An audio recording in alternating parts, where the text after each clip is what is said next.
Saudara-saudara, 13 triliun ini kita bisa memperbaiki renovasi 8.000 sekolah lebih. 8.000 lebih sekolah. Kalau satu kampung nelayan kita anggarkan 22 miliar, kampung untuk nelayan dengan fasilitas yang selama 80 tahun Republik Indonesia berdiri tidak pernah diperhatikan dan tidak pernah diurus. Sekarang kita memperbaiki, kita membangun desa-desa nelayan dengan fasilitas modern. Rencananya sampai akhir 2026 kita akan dirikan 1.100 desa nelayan. Tiap desa itu anggarannya 22 miliar. Jadi 13 triliun ini berarti kita bisa membangun 600 kampung nelayan. Satu kampung nelayan itu kepala keluarganya 2.000. Jadi kalau dengan istri dan anak 3 itu 5.000 per desa. Kalau kali 1.000 itu 5 juta. 5 juta orang Indonesia bisa hidup layak. Itu kalau 1.000, kalau 600 berarti 5 juta rakyat Indonesia. Ini saya ibaratkan arti daripada uang yang nyaris hilang. Dan ini baru satu sektor, kelapa sawit, dan satu bentuk penyimpangan, yaitu tidak diutamakan atau tidak dipatuhi kewajiban untuk menyediakan kebutuhan bangsa dan negara, padahal ini adalah bumi dan air milik bangsa Indonesia. Hasilnya diambil, dikeruk, dibawa ke luar negeri. Rakyat dibiarkan kesulitan minyak goreng untuk berminggu-minggu. Ini sebetulnya menurut saya ya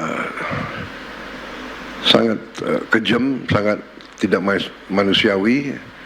Apakah ini benar-benar murni keserakahan atau ini bisa digolongkan subversi ekonomi sebenarnya? Jadi saya sampaikan penghargaan saya kepada Kejaksaan, terima kasih. Tapi saya ingatkan masih banyak tugas kita, masih banyak tambang yang ilegal. Kerugian kita juga mungkin puluhan triliun kalau tidak ratusan triliun.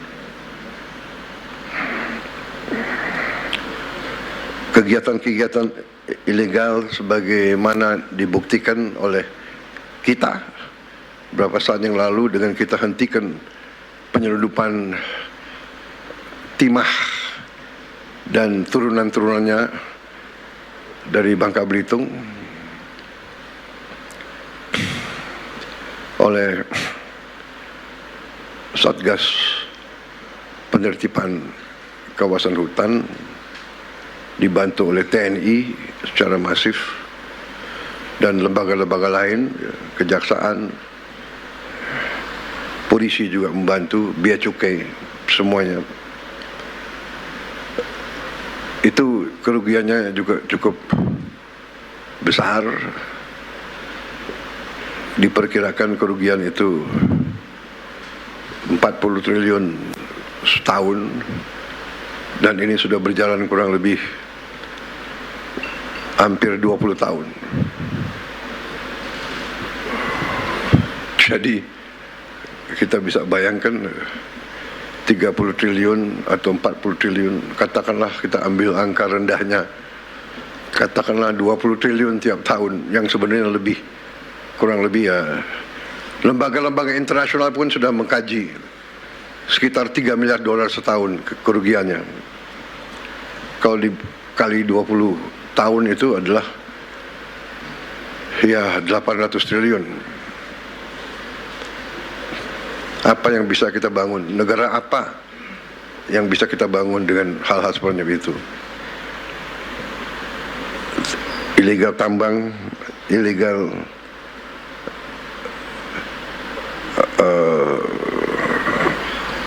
komunitas-komunitas lainnya, ya, dengan segala bentuk cara dan modusnya. Ada under invoicing, ada over invoicing, intinya misinvoicing, yaitu penipuan, nipu kepada bangsa Indonesia yang sudah dengan begitu baik memberi fasilitas, memberi lahan, memberi HGU. Jadi saya kira intinya itu, saudara-saudara, selamat atas pekerjaan ini. Jangan surut, jangan malas, jangan menyerah, ya. Berbuatlah yang terbaik untuk bangsa, negara, dan rakyatmu, saudara-saudara, ya. Harta, apalagi didapatkan dengan cara yang mengorbankan rakyat kita, itu harta itu adalah harta yang haram, rezeki yang tidak baik, dan ujungnya pasti akan membawa ketidakbaikan kepada siapapun dan keluarganya. Saya sudah melihat terlalu banyak, ya, pejabat yang lengah atau lemah iman, lemah akhlak, melakukan tindakan dan akhirnya termasuk keluarganya yang menderita. Pengusaha-pengusaha pun saya ingatkan, dunia semakin sempit, bumi semakin